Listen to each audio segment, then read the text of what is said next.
If you're thinking about retiring to the West Houston area in 2026, your timing could not be better. There are fabulous options all over Katy, Fulshear, Richmond, and Cypress that offer beautiful homes, highly social HOAs, and very active calendars for any activity that you would want to do. In this video, I'm going to cover some of my favorite 55 and up communities on this West Houston corridor, and make sure to stick around for the end of the video where I'm going to share some exciting news that was just announced in Bridgeland. Hi, I'm Carolyn Bauerschlag, a local real estate agent helping people just like you relocate from all over the country right to our great city. And if you're considering a move to the West Houston area, I would love to add you to our client family. Over the last 20 years, Houston has seen an explosion of these 55 and up communities across this western corridor, and I personally am grateful for it. There are so many individuals that would really like to get out of their 5-bed, 4.5-bath, 3,500 square foot homes that are perfectly lovely and beautifully maintained into something that is a smaller footprint, but gives them the flexibility of lower maintenance and less of a headache. And a lot of these folks too are in walks of life where maybe their kids have moved away, or they're empty nesters, or they don't have a lot of friends nearby. And what they're looking for is to plug into a network of people that are in a similar walk of life as them. And what these 55 and up communities have done is really embrace the idea that people want to age in place. They still want to be active, but maybe they don't want to huff and puff behind a lawnmower every single week. Now, 5 of my favorite communities on the west side are going to be Heritage Grand and Cinco Ranch, Bonterra and Cross Creek Ranch, the Del Webbs that we have in Fulshear and over in Richmond, and then there's going to be Heritage Cove over in Towne Lake. Now, all of these communities offer a little bit of something different, but there's also some key characteristics that I would say are pretty similar. So if you're thinking about living in a 55 and up, there's a couple things that I think that you should know. And the first is that I think 55 and up is kind of a misnomer. I would say kind of the average age of someone that I'm putting into one of these developments is going to be closer to 70 than to 55. So if you are on the younger side of that average, I would say be prepared for the folks that you're going to be neighbors with to be very active, but probably a bit older. Now, speaking of age itself, 55 and up, what does that mean? Both of you don't have to be 55 and up if there's 2 occupying the home, but one of you definitely does. Now, another factor here is that they won't allow anyone that's under the age of 18 to occupy permanently. So if you have a blended generation household, totally fine, but they really don't want one of those people that's younger to be any less than a legal adult. Now, all 5 of the communities that I just mentioned also have private use facilities or HOA amenities that are specifically for the 55 and up cohort. So this is going to be things like your own pool, your own gated areas, your own walking trails, your own tennis courts, pickleball courts, your own clubhouse. And the idea behind that is that you aren't going to have to share, let's say, with the 3-year-old's birthday party that it's inevitably going to happen in the pavilion down the street every single weekend, right? So the idea is that you are going to get some quiet use and enjoyment, maybe a little bit slower pace of life, a little bit less loud over time while you live in these communities. Another key trait that you're going to see in the 55 and ups is what they call the lifestyle director, or someone who is charged with managing the calendar every single month with the activities that you're going to see in each one of these neighborhoods. Whenever I tour these communities with my clients, I always try to stop by the clubhouse and show them this calendar. It is quite literally packed with monthly standing meetings for, 15 to 20 different interest groups, but also coordinated events, parties, meet and greets, potlucks. So pretty much guaranteeing that at whatever level you want to plug in and participate, there is quite literally something for you to enjoy and do.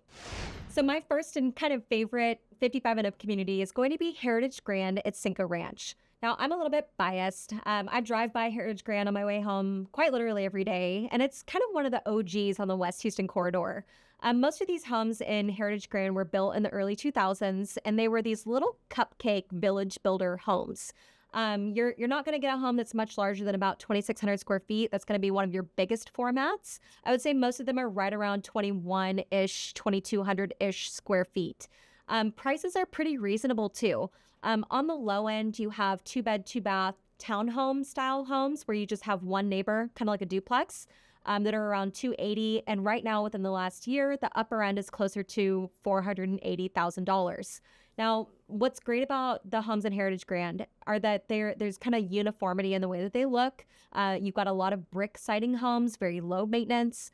They're all single stories except for the occasional story and a half, but they really are keeping mobility issues in mind. Heritage Grand also sits behind a gate, which I think a lot of people have a lot of comfort in. Now, the HOA dues in Heritage Grand are going to be different than the rest of Cinco Ranch. And it's not to say that you don't have access to all of the amenities in Cinco Ranch, because you do, but you're also paying for private use of your own amenities that are behind that gate. So just like I mentioned in the beginning of this video, there is a clubhouse, there's a lifestyle director, you've got your own pool, you've got your own fitness center, tennis courts, all that good stuff is there for you. Now, the HOA is billed monthly, and it's going to be right at about $350 a month for most of the single-family detached homes, or roughly $4,200 a year. And that can sound high to a lot of people's ear, but what I'd like to remind them is that this doesn't pay for nothing. What you're going to get is your front lawn is going to be mowed every single month out of that fee. You're also going to have kind of basic cable, basic internet that's paid out of that fee as well. So that's not something that you're going to have to worry about long term. And then you also have water services like the sewer side and trash are going to be included in that monthly fee. So really what you're responsible outside of that is going to be your own electricity, your own water usage, and any kind of gas that you're going to use as well. Now, one of the best things about Heritage Grand out of all of these communities is going to be the tax rate. This one comes in the lowest at 2.2% before exemption. And if you are, let's say, on a fixed income, or if you are concerned about giant bills that come due at the end of the year, a 2.2% tax rate is about as good as it gets. When you consider also that in these communities, if you're over 55, you're going to be eligible for the 65 and up exemption from Texas.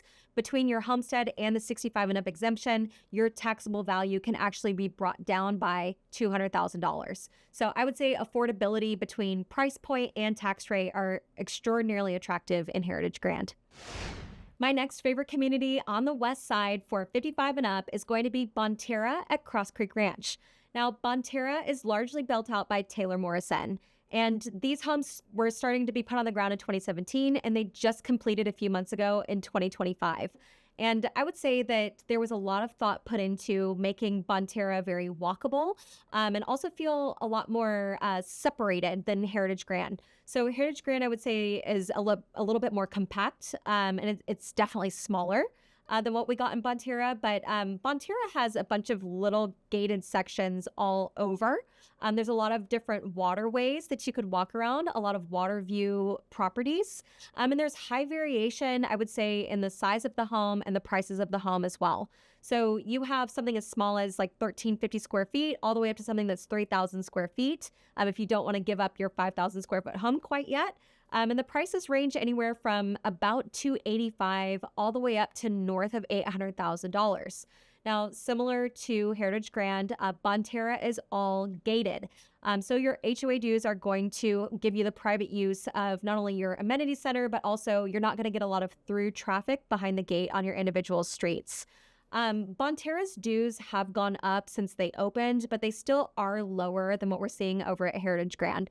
So your dues in Bonterra are going to be about $3,300 for the year, which can feel, again, a little bit high. But most of my folks that are retiring are saying, hey, you know, that yard maintenance is coming off of my tab. I don't have to worry about anyone coming through. I can get my private use of the amenity center. I get all of these lifestyle director sort of activities, a highly active social calendar. So in their mind, it's quite worth it. Now, Bonterra does have a higher tax rate, but not the highest that we've seen. In Bonterra right now, you can expect your tax rate to be somewhere right around 2.7. There's a little bit of variation depending on how old the home is, like which section it's in. But I would say 2.7% tax rate is about right. If you're coming from somewhere that has a lower tax rate, of course, 2.7 can feel high. But it's really, I would say, a benefit to have something as new as these are in such a nice area of Fulshear with a tax rate that's not super punishing. Now, quick narrative about Bonterra. I've had the opportunity to sell in this community quite a bit, and what I get back from my folks that move in is that they love it.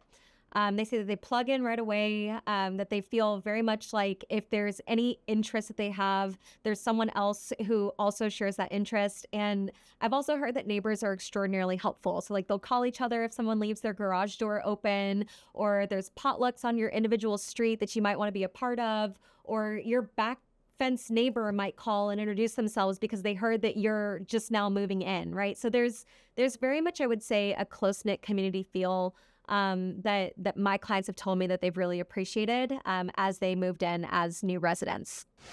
Now, another 55 and up community in the Fulshear area is kind of like the cousin to Bonterra. Webb Fulshear opened up in 2023, and I would say they opened up at a not super advantageous time.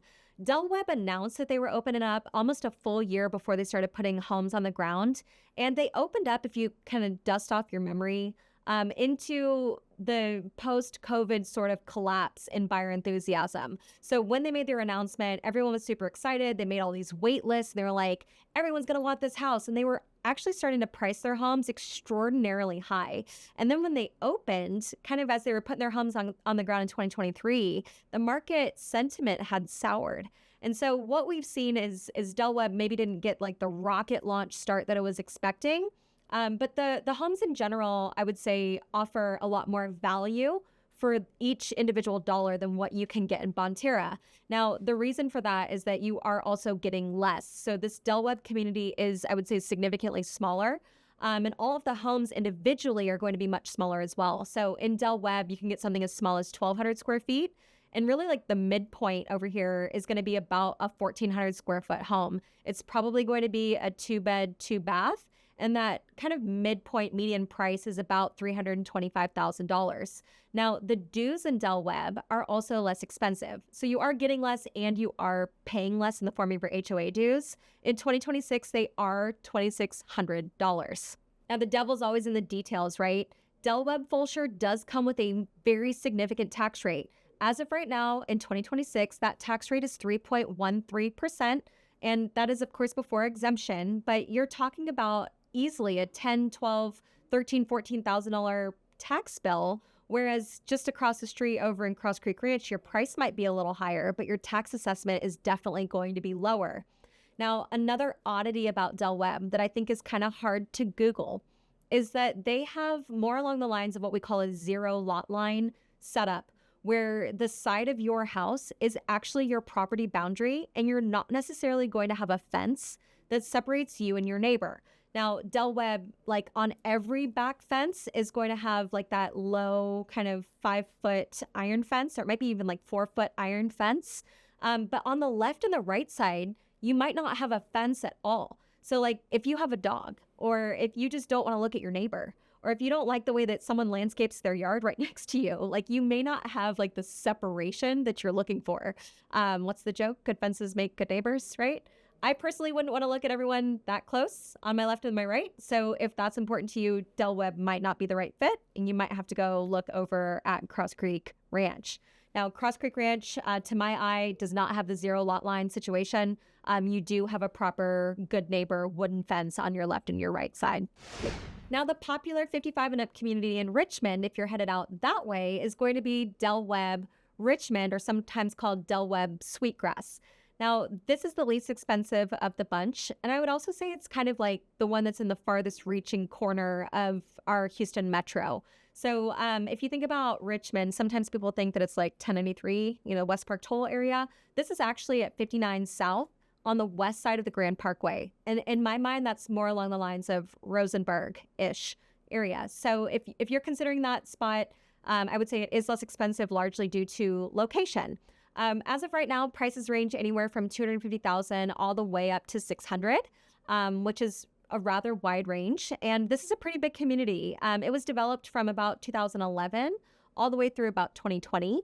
And I would say that it's uniformly a Pulte-build home. And I would say not all of these homes have the features, amenities, benefits that you might expect in a more luxury feel. So I would say if you're looking for more elevated finishes in a home, I would say Heritage Grand with Village Builders or Taylor Morrison at Bonterra is going to be what you're after.